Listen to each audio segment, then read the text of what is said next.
എല്ലാവർക്കും നമസ്കാരം. നമ്മൾ ഇന്നത്തെ വീഡിയോയിൽ പറയാൻ പോകുന്നത് അധികാര സ്ഥാനങ്ങളിൽ ഇരിക്കുന്ന ആളുകൾ അവർക്ക് കിട്ടുന്ന ഒരു ബ്ലാക്ക് മാജിക്കിനെ പറ്റിയാണ്. അവർക്ക് കിട്ടുന്ന ഒരു വലിയൊരു പണി അതിനെപ്പറ്റിയാണ്. പല ആളുകളും അധികാര സ്ഥാനങ്ങളിൽ ഇരിക്കുന്ന ഉദ്യോഗസ്ഥന്മാർ, ഇപ്പോൾ ഗവൺമെൻറ് എംപ്ലോയീസ് ആവാം, ഉദാഹരണത്തിനൊരു അധികാര സ്ഥാനത്തിരിക്കുന്ന ഏതെങ്കിലും വലിയ പോലീസ് ഉദ്യോഗസ്ഥനാവാം, അല്ലെങ്കിൽ അതേപോലെയുള്ള ഉദ്യോഗസ്ഥന്മാർ. അത്തരം ആളുകൾ ഇപ്പോൾ ഒരു നമ്മുടെ വില്ലേജിൽ ഇരിക്കുന്ന ഒരു ഓഫീസറാവാം, അല്ലെങ്കിൽ നമ്മൾ ഗവൺമെൻറ് ഓഫീസുകളിലിരിക്കുന്ന അങ്ങനെ അധികാര സ്ഥാനങ്ങളിലിരിക്കുന്ന ഉദ്യോഗസ്ഥന്മാർ, അതുപോലെ തന്നെ വലിയ വലിയ കമ്പനികളിലിരിക്കുന്ന മേലുദ്യോഗസ്ഥന്മാർ, കാര്യങ്ങൾ കൺട്രോൾ ചെയ്യുന്ന ആൾക്കാർ, അല്ലെങ്കിൽ കുറേ ആളുകളുടെ മുകളിൽ മാനേജറായിട്ടിരിക്കുന്ന ഒരാൾ. ഇനി ഉദാഹരണത്തിന് ഒരു ഹെഡ് മിസ്ട്രസ് ആവാം. വേണമെങ്കിൽ നമ്മൾ ഇതിനു മുമ്പ് ആ കഥ പറഞ്ഞിട്ടുണ്ട്. ഒരു സ്കൂൾ ടീച്ചറിൻ്റെ ഒരു കഥ നമ്മൾ പഴയ വീഡിയോയിൽ പറഞ്ഞിട്ടുണ്ട്. അപ്പോൾ പക്ഷേ നമുക്ക് വീണ്ടും ഒരുപാട് അനുഭവങ്ങൾ, എക്സ്പീരിയൻസ് നമുക്ക് വന്നുകൊണ്ടാണ് വീണ്ടും ഇങ്ങനൊരു വീഡിയോ ചെയ്യാൻ കാരണം അതേപോലുള്ള ആളുകൾ ഇപ്പോൾ ഫുഡ് ഇൻസ്പെക്ടേഴ്സ്, ഹെൽത്ത് ഇൻസ്പെക്ടേഴ്സ്, അല്ല അതേപോലത്തെ പരിശോധനയൊക്കെ ചെയ്യുന്ന ആൾക്കാർ, ക്രൈം പിടിക്കുന്ന ഉദ്യോഗസ്ഥന്മാർ, ഇങ്ങനെയുള്ള സകല ആളുകളെ ഉദ്ദേശിച്ചിട്ടാണ് ഞാനീ പറയുന്നത്. അപ്പോൾ ഗവൺമെൻറ് എംപ്ലോയീസ് ആകുമ്പോഴേക്കും അവർക്ക് കുറേ ഉത്തരവാദിത്തങ്ങളുണ്ട്. ജനങ്ങൾ ചെയ്യുന്ന കാര്യങ്ങൾ, അല്ലെങ്കിൽ ഒരു ബിസിനസ്സാണെങ്കിലും, ബിസിനസ്സുകാരനാണെങ്കിലും, ഒരു ഹോട്ടലുകാരനാണെങ്കിലും, അല്ലെങ്കിൽ വേറെ ഒരു ഏത് തൊഴിൽ ചെയ്യുന്ന ആൾക്കാരാണെങ്കിലും നിയമങ്ങൾ പാലിക്കാൻ ബാധ്യസ്ഥരാണ്. എല്ലാവർക്കും നിയമങ്ങൾ പാലിക്കാൻ ബാധ്യതയുണ്ട്. നമ്മൾ ഗവൺമെൻറ്റിൻ്റെ നിയമങ്ങൾ എല്ലാവരും പാലിക്കണം. അപ്പോൾ അങ്ങനെ പാലിക്കാത്ത ആൾക്കാർ കുറേ പേരുണ്ട്, അല്ലേ? നമുക്കറിയാം. ഇപ്പോൾ ലൈസൻസ് എടുത്തിട്ട് ചെയ്യണമെന്ന് പറഞ്ഞാൽ ലൈസൻസ് ഇല്ലാണ്ട് ചെയ്യാനുള്ളവർ കുറേ പേരുണ്ട്. അത് ചലഞ്ച് ചെയ്തിട്ട് ഞാൻ ലൈസൻസ് ഇല്ലാതെ ചെയ്യും, നിങ്ങൾ എന്ത് ചെയ്യും എന്ന് പറയുന്ന ആളുകൾ നമ്മുടെ ഇടയിലുണ്ട്, അല്ലേ? അപ്പോൾ അങ്ങനെയുള്ളവരടുത്ത് കർശനമായ നടപടികൾ എടുക്കാൻ നമ്മുടെ ഉദ്യോഗസ്ഥന്മാർക്ക് ബാധ്യതയുണ്ട്. അവരത് ചെയ്യുകയും ചെയ്യും. നല്ല ഉദ്യോഗസ്ഥന്മാരാണെങ്കിൽ അത് ചെയ്യും. പക്ഷേ ഇതിനകത്ത് ഞാൻ കണ്ടെടുത്തോളം എൻ്റെ അടുത്ത് വന്നേക്കണ കുറേ അങ്ങനത്തെ ക്ലയൻറ്റുകളുണ്ട്. നല്ല കുറേ ഇതുപോലത്തെ അധികാര സ്ഥാനത്തിരിക്കുന്ന ക്ലയൻറ്റുകളുടെയൊക്കെ കേസുകൾ നമ്മൾ ചെയ്തിട്ടുണ്ട്. പിന്നെ അത്തരം എൻ്റെ വിഷയങ്ങളൊന്നും നമുക്ക് കൂടുതൽ പുറത്തേക്ക് പറയാൻ പറ്റുന്ന കാര്യങ്ങളല്ല. അപ്പോൾ അതിൽ നിന്ന് ഞാൻ മനസ്സിലാക്കിയേക്കണമെന്ന് വെച്ച് കഴിഞ്ഞാൽ, ഇത്തരം ആളുകൾ അവർക്ക് ആ ഒരു സർവീസിൽ നിന്നൊക്കെ റിട്ടയറായി വരുമ്പോൾ, അല്ലെങ്കിൽ സർവീസ് ഇരിക്കുമ്പോൾ തന്നെ ആയാലും ഇതേപോലെ ഈ ബ്ലാക്ക് മാജിക്കുകൾ ഒരുപാട് കിട്ടിയ ആൾക്കാരുണ്ട്. കാരണം കർശനമായിട്ട് നടപടി എടുക്കുന്ന സത്യസന്ധരായ ഉദ്യോഗസ്ഥന്മാർക്കാണ് കിട്ടുക.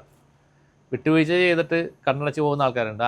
നീ എന്തെങ്കിലും ചെയ്യ്, അല്ലെങ്കിൽ എന്തെങ്കിലും ആട്ടെ, എനിക്കെന്ത് കാര്യം എന്ന് പറഞ്ഞ് പോകുന്നവരുണ്ട്. കാരണം അവരത് അവരുടെ ആ ഒരു സേഫ്റ്റി നോക്കി. കാരണം നമ്മൾ അയാളെ നിയമം പഠിപ്പിക്കാൻ ചെല്ലുന്ന ആ വ്യക്തി, അല്ലെങ്കിൽ ആ ഒരു സ്ഥാപനത്തിൽ നടത്തുന്ന എൻ്റെ ഉടമ ചിലപ്പോൾ ഭയങ്കര പിടിപാടുള്ള ആളായിരിക്കാം. അയാൾക്ക് ഇതുപോലുള്ള കാര്യങ്ങൾ ചെയ്യാൻ ഒക്കെ ഉള്ള അറിവും കഴിവും ഉള്ള ആൾക്കാരായിരിക്കാം, പൈസ ഉള്ള ആൾക്കാരായിരിക്കും. അപ്പോൾ ഇവരെന്ത് ചെയ്യുകയെന്ന് വെച്ച് കഴിഞ്ഞാൽ എന്തെങ്കിലും ആട്ടെ എന്ന് പറഞ്ഞിട്ട് പോകും, അല്ലേ? പക്ഷേ അതിനെ ചലഞ്ച് ചെയ്യുന്ന ആൾക്കാരുണ്ട്. നിയമം കർശനമായിട്ട് നടപ്പിലാക്കാൻ ശ്രമിക്കുന്ന കുറേ നല്ല ഉദ്യോഗസ്ഥന്മാരുണ്ട്. പക്ഷേ അവർ നേരിടുന്ന പ്രശ്നമാണിത്. ഇതുപോലെ ഇപ്പോൾ ഒരാളുടെ ഒരു സ്ഥാപനത്തിൽ വന്നിട്ട് ഒരു പരിശോധന നടത്തുകയും അയാളുടെ കുറേ കാര്യങ്ങൾ ക്രമക്കേടുകൾ കണ്ടുപിടിക്കുകയൊക്കെ ചെയ്യും, അല്ലേ? അങ്ങനെ ചെയ്തു വരുമ്പോൾ സ്വാഭാവികമായിട്ടും ഈ ചെയ്യുന്ന ആൾക്ക് ഒരു ദേഷ്യം വരികയും ആ വ്യക്തിനോട്, ആ ഉദ്യോഗസ്ഥനോട് ഒരു പക വരികയും ചെയ്യും, വിദ്വേഷം വരികയും ചെയ്യും. അപ്പോൾ അവർക്ക് ഉദ്യോഗസ്ഥന് അധികാരമുള്ളതുകൊണ്ട് ഇയാൾക്ക് വേറെ ഒന്നും ചെയ്യാൻ പറ്റാത്തതുകൊണ്ട് ഇയാൾ എന്ത് ചെയ്യും? നേരെ പോയിട്ട് ഒരു ബ്ലാക്ക് മാജിക്ക് ചെയ്യുന്ന, അല്ലെങ്കിൽ ദുർമന്ത്രവാദം ചെയ്യുന്ന ഒരാളെടുത്ത് പോയിട്ട് പറയുന്നത് ഇന്നൊരു സംഭവമുണ്ട്, അയാളൊന്ന് ഒതുക്കണമെന്ന് പറയും. അപ്പോൾ ഇയാൾ എന്ത് ചെയ്യും? ഇയാൾക്ക് പൈസ കിട്ടിയ അയാൾ എന്ത് ചെയ്യും? അങ്ങനത്തെ ആൾക്കാർ കുറേ എണ്ണങ്ങൾ ഇവിടെ ഉണ്ട്, നമ്മുടെ ഇടയിലുണ്ട്. അപ്പോൾ അവർ ചെയ്തു കൊടുക്കും. അവർക്കതൊരു ഹരമാണ്. അപ്പോൾ അങ്ങനെ ചെയ്ത് ഒരെണ്ണം കിട്ടി, അടുത്ത സ്ഥലത്ത് ഇപ്പോൾ അവിടെ നിന്നും കിട്ടി, 2 കിട്ടി, 3 കിട്ടി, 4 കിട്ടി. അപ്പോൾ ഇത്തരം ആളുകളെന്ന് പറഞ്ഞു കഴിഞ്ഞാൽ പൊതുവേ കർമ്മത്തിൽ മാത്രമേ വിശ്വസിക്കുന്ന ആൾക്കാരാണ്. ഇവർ ഇങ്ങനെയുള്ള കാര്യങ്ങളൊന്നും ഒരു വിശ്വാസം ഉണ്ടാവില്ല. കേട്ട് കഴിഞ്ഞാൽ പുച്ഛിക്കുകയും ചെയ്യും. അതാണ് ഏറ്റവും വലിയ തമാശ കേട്ടോ. ഇത്തരം കാര്യങ്ങൾ വിശ്വസിക്കാത്ത ആളുകളായതുകൊണ്ട് ഇവർ അതിൻ്റെ ആ സാധനം വന്ന് ഇവരുടെ തലയിലോട്ടൊന്ന് കയറും. അവർക്ക് അതിനകത്തൊരു മോചനം കിട്ടത്തില്ല. ഇതും കൊണ്ട് നടക്കുമവർ. ഇവർ വിശ്വാസം ഇല്ലാത്തതുകൊണ്ട് ഒരാൾ പറഞ്ഞു കൊടുത്താലും അവർ പറയും അങ്ങനെയൊന്നുമില്ല, അതൊക്കെ ശുദ്ധ തട്ടിപ്പാണ്, നമ്മൾ കർമ്മത്തിൽ എൻ്റെ ജോലി ഞാൻ ചെയ്യുന്നു, ഞാൻ കർമ്മത്തിൽ വിശ്വസിക്കുന്നു, കർമ്മം കൊണ്ട് നേടുന്നു, അങ്ങനെയുള്ള രീതിയിൽ പോകും. പക്ഷേ ശരിയാണ് തത്വമൊക്കെ. പക്ഷേ ചില കാര്യങ്ങളിൽ ഈ തത്വങ്ങൾ മുഴുവനും പ്രാക്ടിക്കലാവണമെന്നില്ല. അപ്പോൾ അങ്ങനെ ഉള്ള വ്യക്തികൾ അവർക്ക് ഭയങ്കരമായ ദുരിതങ്ങളിലേക്ക് അവർ പോകും. അവരുടെ കുടുംബത്തിലാണെങ്കിൽ സമാധാനം ഉണ്ടാവില്ല, സന്തോഷം ഉണ്ടാവില്ല, ഡിപ്രഷൻ, മൊത്തം തടസ്സങ്ങളായിരിക്കും. ഇതുപോലെ അവർക്ക് വേറെ എന്തെങ്കിലുമൊക്കെ അവരിപ്പോൾ എന്തെങ്കിലുമൊക്കെ ഇടപാടുകളൊക്കെ ചെയ്യണ്ടാവും, അല്ലെങ്കിൽ കുടുംബത്തിൽ എന്തെങ്കിലും ബിസിനസ് ഉണ്ടാവും, വേറെ എന്തെങ്കിലും കാര്യങ്ങളിൽ ഏർപ്പെട്ടുണ്ടാവും. ഇതെല്ലാം അവരുടെ പരാജയപ്പെട്ടു പോകും. ഇവരൊട്ട് അറിയത്തില്ല എന്താണ് സംഭവിച്ചേക്കണെന്നുള്ളത്. ഇതാർക്കും സയൻറ്റിഫിക്കായിട്ട് നമുക്ക് പ്രൂവ് ചെയ്യാൻ പറ്റുന്ന കാര്യങ്ങളൊന്നുമല്ല, അല്ലേ? അല്ലെങ്കിൽ നമ്മൾ ലോജിക്കായിട്ട് ചിന്തിച്ച് കഴിഞ്ഞാൽ ഇതിനൊന്നൊരു ഉത്തരം കിട്ടില്ല. ലോജിക്കായിട്ട് ചിന്തിച്ച് കഴിഞ്ഞാൽ ഒരിക്കലും നമുക്കത് ഇത് ശരിയാണെന്ന് നമുക്ക് പറയാൻ പറ്റില്ല. പക്ഷേ അനുഭവമാണ് ഗുരു എന്നുള്ള ഒരു സാധനമുണ്ട്. ഒരാൾക്കിത് ചെയ്ത് നമ്മൾ മാറ്റിക്കൊടുത്ത്, അല്ലെങ്കിൽ നമ്മളെന്നല്ല, അത് അങ്ങനത്തെ ക്രിയകൾ ചെയ്യുന്ന ആളുകൾ, അല്ലെങ്കിൽ എനർജി ക്ലിയറിങ് ചെയ്യുന്ന ആൾക്കാർ, അല്ലെങ്കിൽ അത് റിലീസ് ചെയ്യാൻ കഴിവുള്ള ആൾക്കാർ അതിനെടുത്ത് മാറ്റിക്കഴിഞ്ഞാൽ അവൻ്റെ ലൈഫിലുണ്ടാകുന്ന മാറ്റങ്ങൾ കാണുമ്പോൾ മാത്രമാണ് നമുക്ക് മനസ്സിലാവുള്ളൂ ഇതെന്തോ ഉണ്ട്. എന്നാൽ പോലും മാറ്റി കൊടുത്തു കഴിയുമ്പോൾ ജനറൽ പറയും അതങ്ങനെയാണ്, ഇങ്ങനെയാണ്, ഇത് അതുകൊണ്ടല്ല എന്നൊക്കെ പറയുന്നവരോടൊക്കെ ഉണ്ട്.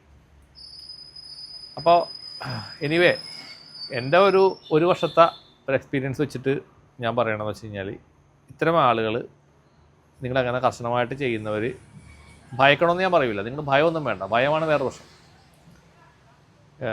നമ്മൾ ചെയ്യേണ്ടതെന്ന് വെച്ച് കഴിഞ്ഞാൽ, നമ്മളുടെ ഓറയിൽ എന്തെങ്കിലും പ്രശ്നങ്ങളുണ്ടാകുന്നുള്ളത് നിങ്ങൾ ചെക്ക് ചെയ്ത് നോക്കണം. അപ്പോൾ നമ്മുടെ ഡൗസിങ് റോഡൊക്കെ ഉണ്ട്. ഇപ്പോൾ ഡൗസിങ് റോഡ് ഞാൻ അനൗൺസ് ചെയ്തേക്കണം, എല്ലാവർക്കും മേടിച്ചിട്ട് റോഡ് മേടിച്ച് വീട്ടിൽ വെക്കുക, അല്ലെങ്കിൽ ഉണ്ടാക്കി വെക്കുക വീട്ടിൽ. നിങ്ങൾക്ക് നിങ്ങളുടെ ഓരോ വീട്ടിലുള്ള എല്ലാ സാധനങ്ങളുടെയും, നിങ്ങളുടെ ആൾക്കാരുടെയും വീട്ടിലുള്ള ആളുകളുടെയൊക്കെ എനർജി റോഡ് വെച്ച് ചെക്ക് ചെയ്യാം. ഇതിപ്പോൾ ഒരു വിശ്വാസമോ ഇല്ലായ്മയോ ഒന്നും ഇവിടെ ഒരു പ്രശ്നമല്ല. നിങ്ങൾക്ക് ഇത് വെച്ച് നോക്കാമല്ലോ, ഒരു കുഴപ്പമില്ല. ഒരു ചിലവുള്ള കാര്യമൊന്നുമില്ല. വൺസ് ഒരു 8 ഇൻവെസ്റ്റ്മെൻറ്റാണ് ആ റോഡ് മേടിക്കാനായിട്ട്, സാറ പൈസയേ ഉള്ളൂ. അപ്പോൾ ഓറയിൽ എന്തെങ്കിലും കുഴപ്പമുണ്ടെങ്കിൽ റോഡ് ഇങ്ങനെ ക്രോസ് ആയിട്ട് വരും. അങ്ങനെ വരുന്നുണ്ടെങ്കിൽ നിങ്ങൾക്ക് മനസ്സിലാക്കാം നിങ്ങളുടെ ഓറയിൽ എന്തോ സംതിങ് റോങ്, എന്തോ ഒരു എനർജി കയറിയിട്ടുണ്ടെന്നുള്ളത്. അങ്ങനെ കയറിയിരിക്കുന്ന എനർജീനെ നിങ്ങൾക്ക് റിലീസ് ചെയ്ത് കളയാനായിട്ടുള്ള മാർഗ്ഗങ്ങളിലേക്ക് നിങ്ങൾ സഞ്ചരിക്കുക. ഇത്രേ വേണ്ടൂ. ചിലപ്പോൾ ക്ഷേത്രത്തിൽ പോയി ഒരു വഴിപാട് തേങ്ങ പൊട്ടിക്കഴിഞ്ഞാൽ പോകാവുന്ന കാര്യം ഉണ്ടാവുള്ളൂ ആദ്യം. പക്ഷേ അത് കൂടുതൽ കട്ടിയിൽ വരുമ്പോഴാണ് പിന്നെ അത് നമുക്ക് അതുകൊണ്ട് തീർക്കാൻ പറ്റാത്ത അവസ്ഥയിലേക്ക് എത്തുന്നത്. അപ്പോൾ പിന്നെ അതുപോലുള്ള കർമ്മങ്ങളിലൂടെ നമ്മൾ മാറ്റേണ്ടി വരും. അത് അപ്പം ചെയ്ത് പോവുകയാണെങ്കിൽ, ശുദ്ധീകരണം ചെയ്തു പോവുകയാണെങ്കിൽ അത് വലിയ അപകടമില്ലാണ്ട് നമുക്ക് മാറ്റാൻ പറ്റും. ഇപ്പോൾ നമ്മളിപ്പോൾ ഈ കാറൊക്കെ നമ്മളിപ്പോൾ കഴുകാത്ത ആൾക്കാരുണ്ട്, വാഷിംഗ് ഒന്നും ചെയ്യാത്ത ആൾക്കാരാണ്. അപ്പോൾ പഴയ വണ്ടിയൊക്കെയാണ്, ഇപ്പോഴത്തെ വണ്ടി കുഴപ്പമില്ല. പണ്ടത്തെ വണ്ടിയൊക്കെ ആണെങ്കിൽ നമ്മൾ കുറേ കഴിയുമ്പോൾ ചെളിയെല്ലാം ഇങ്ങനെ അടിഞ്ഞ് അടിയിലൊക്കെ കൂടിയിട്ട് കുറേ കഴിയുമ്പോൾ കംപ്ലീറ്റ് തുരുമ്പായി പോകും. പക്ഷേ അതാത് സമയങ്ങളിൽ നമ്മൾ വാഷ് ചെയ്യണമെങ്കിലോ ആ തുരുമ്പ് വരത്തില്ല, നമുക്ക് കാണാൻ പറ്റും. അതിൻ്റെ മെറ്റൽ എന്തെങ്കിലും കംപ്ലയിൻ്റ് ഉണ്ടെങ്കിൽ കാണാനും പറ്റും. അതേപോലെ തന്നെയാണ് ഇത്. ആ ക്ലീനിങ് പ്രോസസ്സാണ് നമ്മൾ ഉദ്ദേശിക്കുന്നത്, ആ ശുദ്ധീകരണ പ്രക്രിയ. അതിന് ക്ഷേത്രങ്ങളുണ്ട്. നിങ്ങൾ സമയം ഉണ്ടാക്കി ആഴ്ചയിൽ ഒരു പ്രാവശ്യമെങ്കിലും നിങ്ങൾ ക്ഷേത്രത്തിൽ പോയി അവിടെ പോയി കുറച്ച് നേരം സമയം ചിലവഴിക്കണം. അല്ലെങ്കിൽ എന്തെങ്കിലും ചെറിയ കാര്യങ്ങൾ ചെയ്യുക. ചെറിയ ഘോരമന്ത്ര പുഷ്പാഞ്ജലിയോ സുദർശന മന്ത്ര പുഷ്പാഞ്ജലിയോ കഴിപ്പിക്കാം. ഞാൻ പലതവണ പറഞ്ഞിട്ടുണ്ട്, ഇതൊക്കെ നിസ്സാര പൈസയുള്ള കാര്യങ്ങളാണ്. അതിന് എഫക്റ്റ് ഉണ്ട്. നമ്മുടെ ക്ഷേത്രങ്ങൾ, നമ്മൾ ഇപ്പോൾ എല്ലാ ക്ഷേത്രങ്ങളിലും ഉണ്ട് ഇതുപോലുള്ള ഓരോരോ പൂജകൾ. അത് നമ്മൾ ചെയ്യുക, നിങ്ങൾക്ക് അതിൽ നിന്ന് മാറ്റം ഉണ്ടാവും, ഒരു സംശയവും വേണ്ട. അതിനുവേണ്ടി നിങ്ങൾ ഒരുപാട് പൈസ ഒന്നും ചിലവാക്കണ്ട. അപ്പോൾ ഇതേപോലുള്ള ആളുകൾ ശ്രദ്ധിക്കുക. അതേപോലെ ഒരാളെയും നമ്മൾ വില കുറച്ച് കാണാതിരിക്കുക. നമുക്ക് സാധാരണ ആളുകളെ, താഴെയുള്ള ആൾക്കാരെയൊക്കെ, എംപ്ലോയീസ് ആണെങ്കിൽ താഴെയുള്ള ആൾക്കാരെ കാണുമ്പോൾ നമ്മളെക്കാളും താഴെയാണെന്നുള്ളൊരു സംഭവം നമ്മുടെ ഉള്ളിലുണ്ടാവും, സ്വാഭാവികമാണ്. അപ്പോൾ ആ ഒരു ഈഗോ നമ്മുടെ ഉള്ളിൽ കയറണമെന്നുള്ളതാണ് അതിൻ്റെ അർത്ഥം. പക്ഷെ എല്ലാവരോടും നമ്മൾ ഒരു നല്ല രീതിയിൽ സോഫ്റ്റായിട്ടുള്ള രീതിയിൽ പെരുമാറാനായിട്ട് ശ്രമിക്കുക. ശത്രുക്കൾ, അതായത് താഴെയുള്ള ആൾക്കാരോടും അവരുടെ വിഷമങ്ങളും ദുരിതങ്ങളൊക്കെ മനസ്സിലാക്കിക്കൊണ്ട് പെരുമാറാൻ ശ്രമിക്കുക. ഈ ഓരോ ഓഫീസുകളുടെ കാര്യമാണ് ഞാൻ പറയണത്. മറ്റത് ഗവൺമെൻറ് സെക്ടറിലുള്ള ആളുകൾ, അധികാര സ്ഥാനത്തിരിക്കുന്ന ആൾക്കാരൊക്കെ അവരും ഇതേപോലെ തന്നെ അങ്ങനെ ബിഹേവ് ചെയ്യുമ്പോൾ ആ ഒരു വ്യക്തിക്ക് ഒരു അധികം ബുദ്ധിമുട്ടില്ലാത്ത രീതിയിൽ നിങ്ങൾ അവരെ ഹാൻഡിൽ ചെയ്യാനായിട്ട് ഒന്ന് ശ്രമിക്കാം. എന്നിരുന്നാലും അവൻ ഇത്രയുള്ള തരും, അത് വേറെ കാര്യം. പക്ഷേ നമുക്ക് നിയമം നടപ്പിലാക്കാനായിട്ട് നമ്മൾ ബാധ്യസ്ഥരാണ്. അപ്പോൾ അത് ചെയ്തേ പറ്റൂ. അപ്പോൾ ശുദ്ധീകരണ പ്രക്രിയ ചെയ്താൽ മതി, വേറെ കുഴപ്പമൊന്നുമില്ല. നിങ്ങൾ ശുദ്ധീകരണ പ്രക്രിയ കൂടി പോയാൽ മതി, അതിൽ നിന്ന് രക്ഷപ്പെടാൻ പറ്റും. അപ്പോൾ ഇത് എൻ്റെ അനുഭവത്തിൽ നിന്ന് കിട്ടിയ ഒരു കാര്യമായതുകൊണ്ടാണ് ഞാനിതിങ്ങനെ എടുത്ത് പറയാനായിട്ട് കാരണം. അപ്പോൾ എല്ലാവർക്കും നന്മ വരട്ടെ. നന്ദി, നമസ്കാരം.